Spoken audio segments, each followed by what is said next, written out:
नमस्कार, मी रोझाच किचनमध्ये तुम्हा सर्वांचं खूप खूप स्वागत। गणेशोत्सव सुरू आहे आणि त्यामुळे आज आपण तळलेले मोदक तयार करणार आहोत। हे मोदक आपण पुरणाचं सारण घालून तयार करणार आहोत। त्याकरिता सर्वात आधी आपल्याला पुरण तयार करायचं आहे। त्याकरिता 1 कप चणा डाळ घेतलेली आहे। चणा डाळ स्वच्छ धुवून कुकरमध्ये 4 ते 5 शिट्ट्या मध्यम आचेवरती आपल्याला काढून घ्यायची आहेत। डाळ आपली छान शिजलेली आहे। आता आपण ती कढईमध्ये घालूया।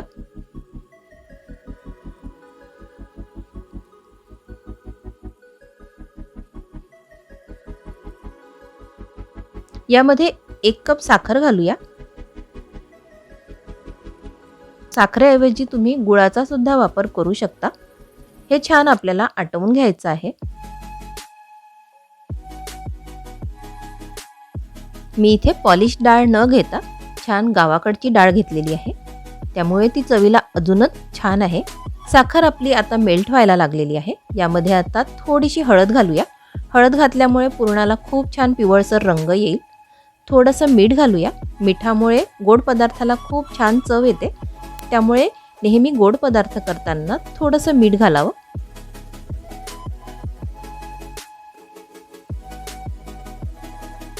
आता यामध्ये थोडीशी जायफळ पावडर घालूया आणि थोडीशी विलायची पावडर घालूया। हे छान आपल्याला घट्ट येईपर्यंत हलवून घ्यायचं आहे।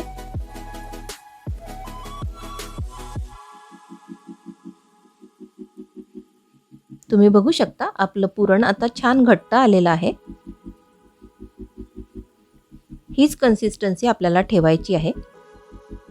आता हे गरम असतानाच आपण चाळणीतून बारीक करून घेऊया। त्याकरिता मी हे चाळणीत घातलेलं आहे आणि ग्लासच्या सहाय्याने हे मी बारीक करून घेणार आहे। तुम्ही पुरण यंत्रातून सुद्धा हे बारीक करू शकता। छान आपलं पुरण तयार झालेलं आहे। हे आपण थंड करायला ठेवून देऊया। मोदक तयार करण्याकरिता आपल्याला आधी कणिक मळून घ्यायची आहे। त्याकरिता एका बाउलमध्ये 1 कप कणिक घेतलेली आहे। यामध्ये पाव कप मैदा घालूया। चवीनुसार मीठ घालूया। 1 टीस्पून यामध्ये तूप घालूया। हे आपल्याला छान हाताने एकत्र करून घ्यायचं आहे। अशा प्रकारे हाताने छान एकत्र करून घेतलं की मोदकाची पारी छान खुसखुशीत होईल।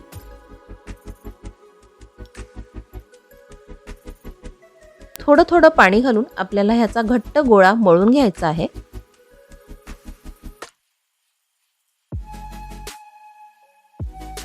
कणिक मळताना एका वेळेस पाणी घालू नये, पाणी जास्त होण्याची शक्यता असते, त्यामुळे थोडं थोडं पाणी घालून आपल्याला हा गोळा छान मळून घ्यायचा आहे। तुम्ही बघू शकता आपला गोळा छान तयार झालेला आहे। आता आपण यावर झाकण ठेवून हे 10 मिनिटे ठेवून द्यायचं आहे।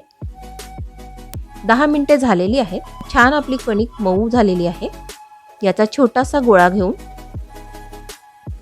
तेलाचा हात घेऊन ह्याची छान पातळ अशी पारी करून घेऊया। आपण आज हाताने आणि साच्याने सुद्धा मोदक तयार करणार आहोत। तुम्ही बघू शकता छान पातळ अशी पारी केलेली आहे। आपण पाकळ्या सुद्धा करून घेतलेल्या आहेत। यामध्ये पुरणाचं सारण घालूया। जर आपल्याला हाताने छान मोदक तयार करता येत नसतील तरी काहीही टेन्शन घेऊ नका। अगदी अशा प्रकारे मोदक तयार करून घ्या।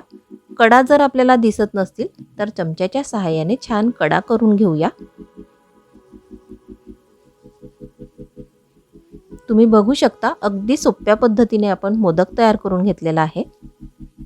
अशा प्रकारे आपण हाताने मोदक तयार करून घेऊ शकतो। तसंच माझ्याकडे साचा सुद्धा आहे। या साच्याला आतून तेल लावून घेऊया। यामध्ये कणिक घालूया। छान पातळ अशी ती दाबून घेऊया आणि यामध्ये पुरणाचं सारण घालूया।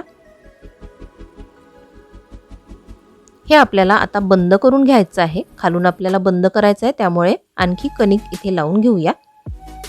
मोदक आपला छान तयार झालेला आहे। अशा प्रकारे मी हाताने आणि साच्याने दोन्ही प्रकारे मोदक तयार करून घेतलेले आहेत। आता आपल्याला हे तळून घ्यायचे आहेत। त्याकरिता तेल आपलं तापलेलं आहे। यामध्ये सर्व मोदक घालूया आणि छान मध्यम आचेवर आपल्याला हे सोनेरी करून घ्यायचे आहेत। तळताना अजिबात घाई करू नका।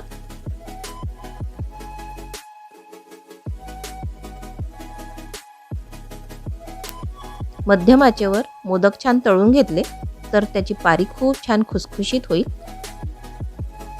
खूप छान आपले मोदक तयार झालेले आहेत. अशा प्रकारे आपले तळलेले मोदक तयार झाले आहेत. खायला खूपच टेस्टी आहेत. या गणेश उत्सवात नक्की बनवा. चला तर मग पुन्हा भेटूया माझ्या नेक्स्ट व्हिडिओमध्ये. तोपर्यंत बाय बाय. Thank you.